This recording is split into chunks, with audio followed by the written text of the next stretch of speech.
pala ng aming isda. Yan, medyo talagang natatama lang tayo sa mababang presyo. Okay na sana yung huli mga amigo. Pangkaraniwan na yung ganong kalaraming huli. Ibig sabihin dapat sana pumaparte na.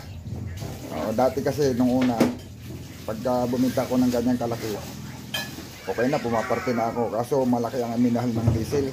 Yun ang naging problema dyan. Diesel talagang pangunahin na pagka tumaas ang presyo. Masyado na kaming talo. Dati humuli ako ng 10 piraso, may parte na. Ngayon, ang huli namin ay 20 piraso. Yung big tuna pa lang. Pero may naparte naman. Ito lang mga amigo. Yun. Ang laki kasi ng konsumo. Dahil sa mahal na ngayon ng bilihin. Sumabay din. Nung magmahal ang diesel, nagmahal din ang yelo. Ang yelo ay 420 na yata yung isang bloke. 420. Kaya kumukonsumo na kami na umaabot mga amigo ng 101. Isipin nyo yung diesel pa lang namin 27,000. Ayun. Yan ay mababa pa yan mga amigo. Nag-30 pa yan.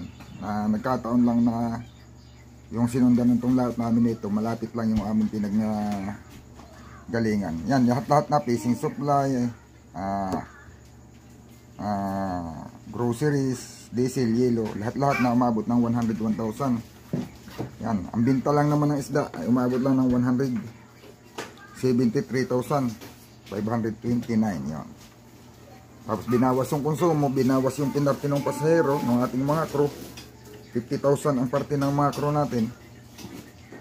Ayan, yung 50,000 na yon, ayun, depende sa huli nila yon, iba-ibang parte, kagaya ng lagi kong sinasabi dati.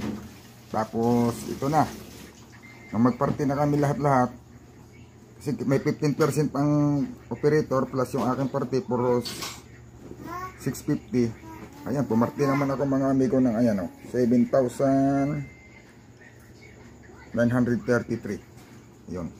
Talong-talo ko ng mga crew ko sa party. Ang may-ari ng bangka. Halimbaga itong party na may-ari ng bangka ni. Kabuuan.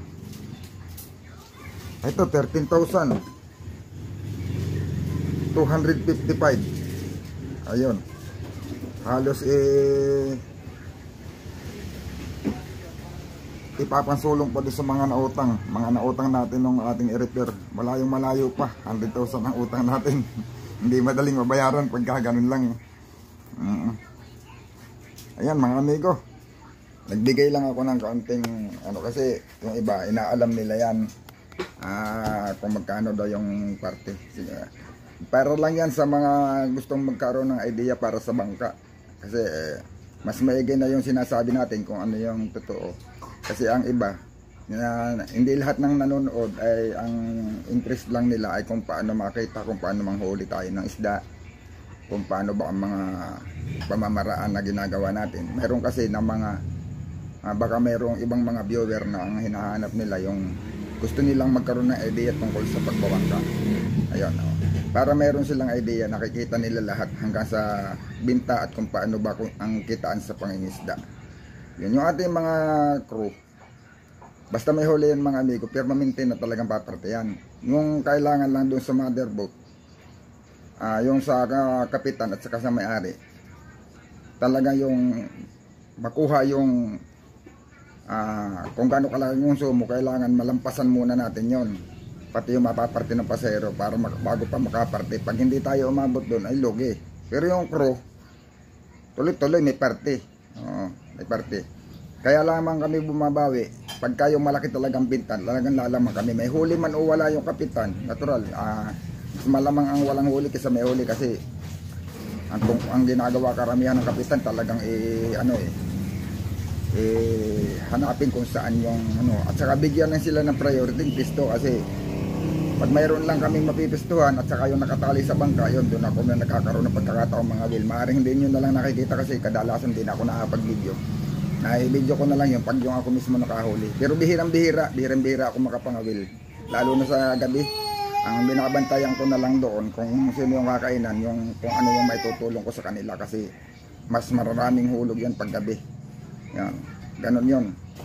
Kaya kailangan mabawi ko yung konsumo. Pag nabawi yung konsumo, yung masusubra doon sa natanggap namin sa parte namin sa pasahero, yun lang yung mapaparte ng mga may-ari na bangka sa kanong kapitan. O, ganun. Kaya kagaya nan 101,000 mga amigo yung konsumo.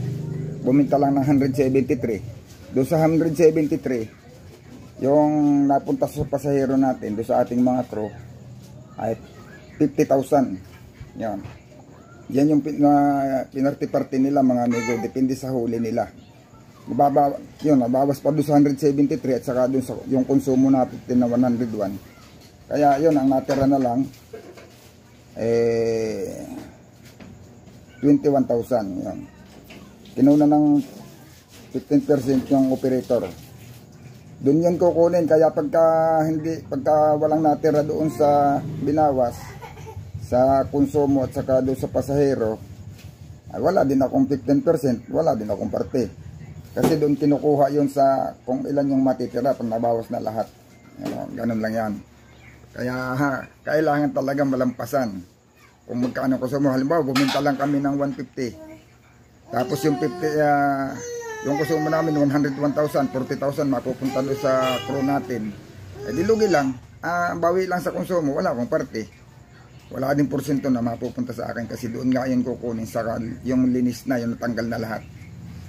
Kaya ang kailangan laging ang bibintahin namin pag kumukusuma kami ng 100, laging bibinta kami ng hindi bababa sa 150,000 para ako pumarte. Maliit na maliit ang parte ko noon. Kailangan para ako pumarte ng sakto doon sa pinagpaguran ko, hindi bababa sa 200,000 yung magiging binta.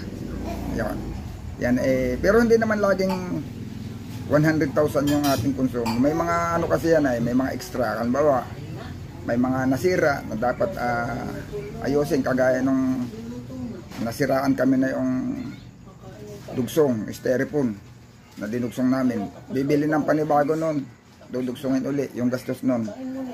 Ayun, pag mayroong papalitan sa bangka ng mga nasira, yon, idinadagdag sa konsumo yon mga amigo, kaya analaki. Ang talagang pangkaraniwan natin talaga ay sinta konsumo 70, 80 hanggang 90. Doon naglalaro karaniwan. Bihirang-bihira naman yung lumalagpas sa 100. Ngayon nagkataon na marami lang tayong pinagbayaran kaya umabot ng mahigit 100. Kasi ang pinakamalaki diyan diesel. Nung hindi pa namahal ang diesel mga amigo at saka yung yelo, pag nakabinta ko ng 100, okay na, may parte na ako doon. Kaya nga lang doon ang sa 100 binta ko, mas malaki pa rin yung natatanggap ng mga crew ko pagka gano'n. Kailangan talaga ang lagi kong makukuha noong mura pa yung crudo, hindi rin ako bababa sa 150,000 para mas malamangan ko sila sa parte. Yun. Simula nga pala nung kami lumaot, ayun, ngayon lang ako pumarte ng 7,000. Yung sinundan yata nito bumalanse lang ako ng 2,000. Ay, lugi. Yung sinundan ng lugi na yun ang pumarte lang ako ng 2,000. Yung pala nga napaparte ko simula nung mag-umpisa kami ngayong 2024. Pero ganyan lang naman, hindi naman para alam lang ng iba. Hindi naman yan, hindi dapat ikabahala yan. Kumbaga wala pa tayo sa kasagsagan ng paspasan ng kain ng big tuna. Yan ay biglang pagka naman yan ay halimbawa, bigla kong nakuha yung binta na 300,000, ay wala naman yung parte ng pasay ng ating mga crew, talagang tatalon. Doon ako babawi sa kanila. Pero sa panahon ngayon, laging silang lamang sila lagi sa akin. Kaya doon sa mga nagsasabi na kawawa naman yung crew dahil sa laki ba naman ang napupunta daw sa bangka, isipin nyo yun mga amigo, 100,000 yung konsumo namin. Pag buminta kami ng 100,000, 30,000 papartihin na nila yon.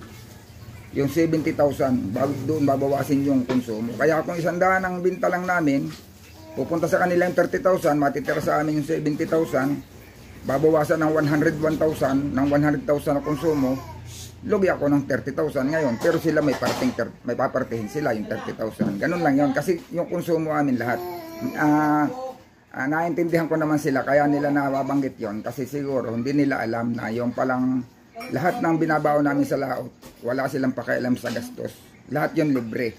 Ultimo kawil, ultimo yung hook, yung biwas, at saka yung nylon na pinapandulo. Maliban doon sa nakapulong talagang mahaba, sarili nila yon. Para pag bumaba sila, dala nila yon. Kanila talaga yon.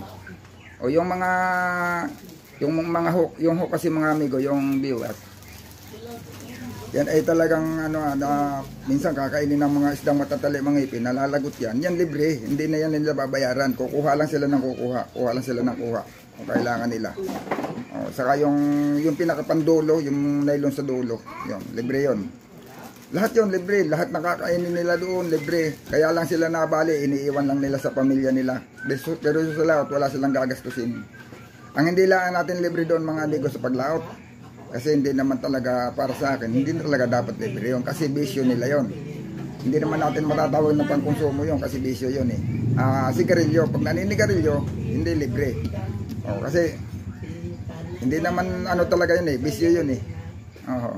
Walang kinalaman yun doon sa kuwan, sa pangkonsumo natin. Yun lang ang kuwan. Binabali din nila sa amin. At ang matindi pa diyan mga amigo, mayroon talagang mga iba na pagka malaki na yung utang nababa.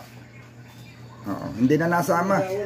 Tapos pag hindi na yung sumama, hindi na nagbabayad ng utang. Mayroong mga ganun. Tapos mayroon din namang nakakaalala. Pero siguro mga ilang porsyento lang. Yung nakakaalala pang bumalik para magbayad. Ang talagang karamihan ay hindi. Yun. Nagawa sila ng paraan para makaalis. Yung pinakain nila sa pamilya nila, bahala sila. Nasa kanila na yun. Kasi, awan, kung anong nila, siguro, naisip nila paano pa ako paparte, malaki na yung utang ko. Ayun. Pero sa ibang bangka, hindi magkaigay kasi nandyan yung may papabarangay pa sila. Ako naman hindi ganun, basta sabi ko, tatandaan ko na lang yung mga tao na ganyan. At pag naalis nang hindi nila ako nagpapaalam, basta nalang hinahakot yung mga gamit, malalaman ko wala na, di sa susunod, na pagkas gusto nilang bumalik sa akin, ay sorry, maghanap pa na lang na ibang masasamahan. Sila din ang talo, dahil darating ang panahon na wala na silang masasakay ang bangka, pagka ganun ang gagawin nila.